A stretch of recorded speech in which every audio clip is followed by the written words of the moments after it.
wonderful weekends. And Trevor Etienne returns from Cannes to give us the lowdown on that and the Film Council. And then we go to the movies with Jonathan Wass.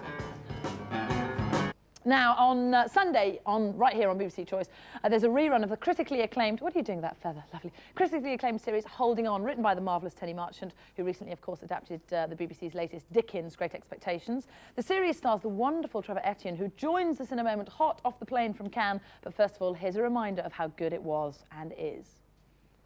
I have to go home with Richard. You'll be under the covers with Denzel Washington.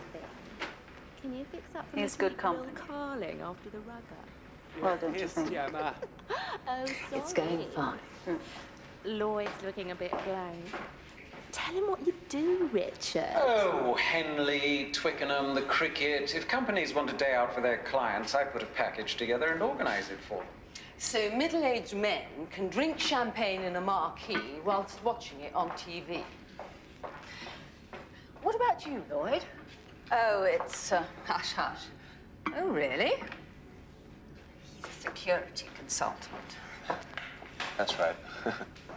And what does that mean? Exactly. Well, I advise firms on measures that they can take. Closed-circuit television, surveillance. What else? Crime prevention, generally. Beware of dog.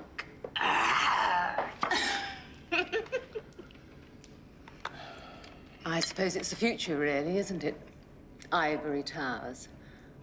Not so much being out of touch as being untouchable. Not too happy with the firm we're with at the moment. Perhaps we should arrange a meeting. Come up with something to stop the riffraff trying to sneak into our tents, eh?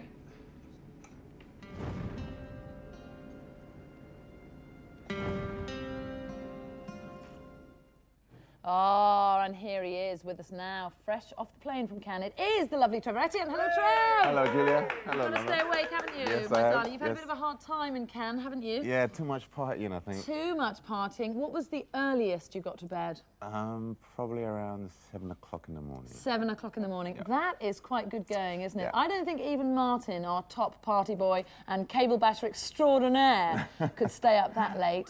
Although, I don't know, that suit could make us all stay away. Now, Holding On, terrifically successful, Yeah. having a rerun right here on Choice, which is great.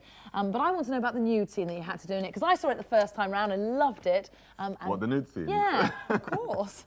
It's appropriate for the show today that we talk about the nude scene. Okay. So come on, getting your kit off, embarrassing or just sheer joy for you? Well, slightly embarrassing because, you know, they're supposed to have a closed set Yes. and nobody wanted to leave. And I looked behind the sofa and all the makeup and wardrobe girls were kind of sat Were they behind the having sofa. a little peek? Yeah, I was going, what are you lot doing there? I was going, oh, you know, we're here just in case you need us. I was going, all right. Did they see anything, Trevor? Well, I mean, you're in your birthday suit, aren't you? So, So there's not a lot not to see. well, you know. Now, Holding On has been terrifically successful. What do you think the secret of it is? Why? Well, I think it was just the writing, really. I think Tony really hit the chord with the rawness of the writing. I think he started to explore characters that you don't usually see working alongside each other in storylines, and he somehow made it work. Really good kind of jigsaw of life and London life. So, yeah, I think, and no one's really done that before, so I think... I'm looking forward to watching it again. It's Yeah, one of those things that you it's can cool. watch again and again. All right, let's talk about Cannes. You've been there, you've partied hard, you've been working hard as well? I have actually, Okay, yeah, tell me what you've been was doing. more partying. Well, I was there basically to be part of a British film delegation. 2 years ago, Chris Smith announced that the government were going to start backing British film.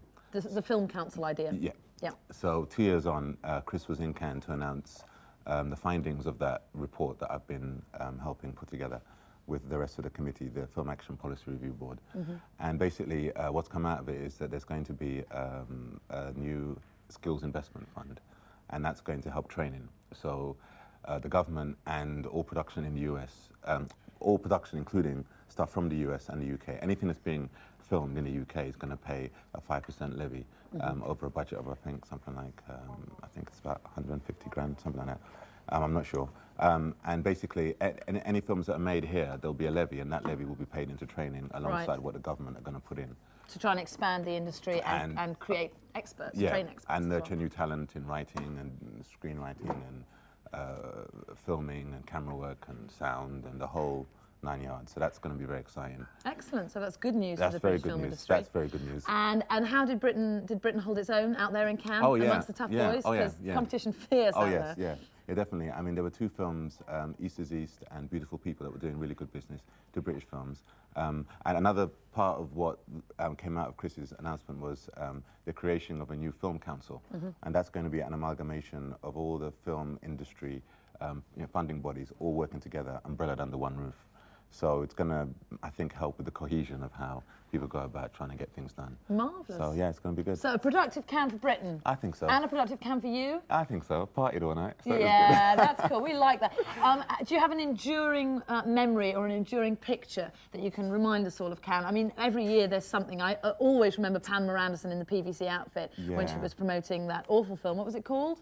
Barbed Wire. Oh, Barbed Wire. That was it was dreadful. But we all remember her standing there on the pier. What was the picture to remember this year? I think it was Robert Duvall coming out of this Mercedes, looking very, very cool and very, very slick, and getting onto this yacht, and just being so kind of easy with himself. And hi, I'm Robert Duvall. He's a bit of a cool dude, isn't he? He's a real cool dude. And just seeing that, I thought, yeah, this is fantastic. Excellent. So that was great. Will you take me with you next time you go, Trevor? Yeah, all right. Come on, please. Excellent stuff. All right, well, thank you. Come again. Thank you. In fact, stay around if you can stay awake, because we can get you doing a bit of boogieing later. Yeah, I've seen everyone's come ready to party. Of so. course they have. We're cool dudes on this show, you know. You should know that by now.